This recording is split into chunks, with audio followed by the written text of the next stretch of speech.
एक छोटे से गांव के किनारे एक गरीब किसान रहता था। उसका नाम था रामू। रामू के पास एक छोटी सी जमीन थी, लेकिन कई सालों से उस जमीन में कुछ भी ठीक से नहीं उग रहा था। कभी बारिश ज़्यादा हो जाती, कभी बिल्कुल नहीं होती, कभी कीड़े फसल खराब कर देते। रामू दिन रात मेहनत करता, लेकिन उसके घर में हमेशा तंगी बनी रहती। उसके पास न ज़्यादा कपड़े थे, न अच्छा खाना, फिर भी वो मेहनत करना नहीं छोड़ता।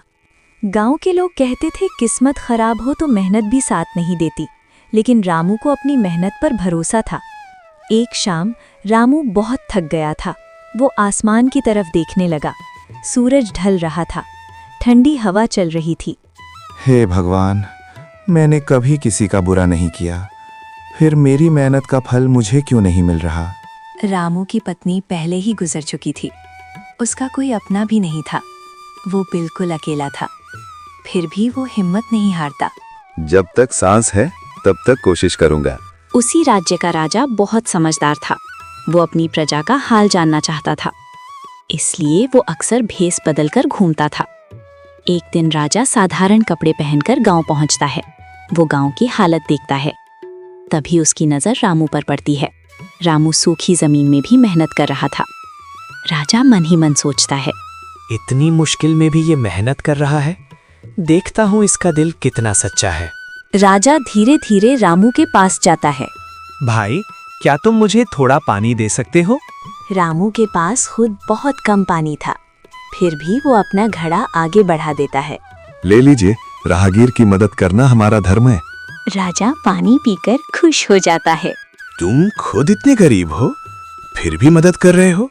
गरीबी जेब की होती है, दिल की नहीं। राजा रामू की बात सुनकर प्रभावित होता है। मेरा सामान बहुत भारी है, क्या तुम मदद कर सकते हो?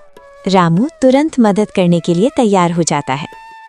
पूरा दिन वो उसके साथ चलता है। शाम होने तक रामू बहुत थक जाता है। तुम्हारा बहुत नुकसान हो गया। रामू मुस्कुराता है। किसी की मदद करने से कभी नुकसान नहीं होता।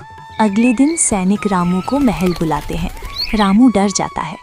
वो सोचता है उससे ज़रूर कोई गलती हो गई होगी। जब वो महल पहुंचता है तो देखता है वही आदमी राजा के सिंहासन पर बैठा है। रामू घबरा जाता है। महाराज, मुझसे कोई गलती हो गई क्या? नहीं रामू, तुमने इंसानियत दिखाई है, इसलिए मैं तुम्हें एक मौका देना चाहता हूँ। राजा रामू को एक बहुत बड़ी बंजर जमीन दिखाता है। अगर तुम इस जमीन को उपजाऊ बना दो तो ये जमीन तुम्हारी। महाराज, इस जमीन पर आज तक कुछ नहीं होगा। इसीलिए तो देखना चाहता हूँ, मेहनत बड़ी या किस्मत। महाराज, मैं पूरी कोशिश करूंगा। रामू दिन रात मेहनत करता है। धूप में पसीना बहाता, रात को भी खेत संभालता। लोग उसका मजाक उड़ाते। यहाँ कुछ नहीं होगा। मेहनत करने वाला हार नहीं मानता। धीरे धीरे जमीन की मिट्टी बदलने लगती है। कुछ महीनों बाद छोटी छोटी हरी पत्तियां निकलती हैं। मेहनत कभी बेकार नहीं जाती। राजा और मंत्री खेत देखने आते हैं। ये कैसे संभव है? जहाँ मेहनत होती है वहाँ रास्ता खुद बन जाता है। राजा जमीन रामू को दे देता है। रामू गरीब लोगों को काम देता है। कुछ सालों बाद रामू मेहनती इंसान के रूप में जाना जाता है। किस्मत उन्हीं का साथ देती है जो मेहनत पर भरोसा करते हैं। समय धीरे धीरे बीतता गया। रामू की मेहनत रंग लाने लगी। जिस जमीन को लोग बेकार समझते थे, वही जमीन अब सोना उगलने लगी। हर सुबह रामू सूरज निकलने से पहले खेत पहुंच जाता। वो मिट्टी को हाथ में लेकर महसूस करता। अब उस मिट्टी में जान आ चुकी थी। गांव के लोग जो पहले उसका मजाक उड़ाते थे, अब उसकी मेहनत की तारीफ करने लगे। लोग कहते, जिसे हम बेकार समझते थे, उसने उसी जमीन से किस्मत बदल दी। रामू ने कभी घमंड नहीं किया। उसे पता था ये सब उसकी मेहनत का फल है। उसने सोचा, जिस गरीबी को उसने महसूस किया है, उसे कोई और महसूस ना करे। रामू ने गांव के गरीब लोगों को काम देना शुरू किया। किसी को खेत में काम मिला, किसी को अनाज संभालने का काम मिला। धीरे धीरे कई घरों में चूल्हा जलने लगा। जिनके घर में पहले अंधेरा था, अब वहां उम्मीद की रोशनी थी। लोग दिल से रामू को दुआ देने लगे।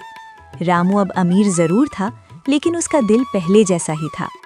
वो हमेशा कहता, मेहनत करने वाला कभी छोटा नहीं होता। कुछ सालों बाद रामू का खेत पूरे राज्य में सबसे अच्छा माना जाने लगा। दूर दूर से लोग खेती सीखने आने लगे। राजा को जब ये बात पता चली तो वो बहुत खुश हुआ। असली अमीरी धन से नहीं, अच्छे कर्म से होती है। इस कहानी से हमें सीख मिलती है कि किस्मत इंतजार करने वालों को नहीं, मेहनत करने वालों को मिलती है।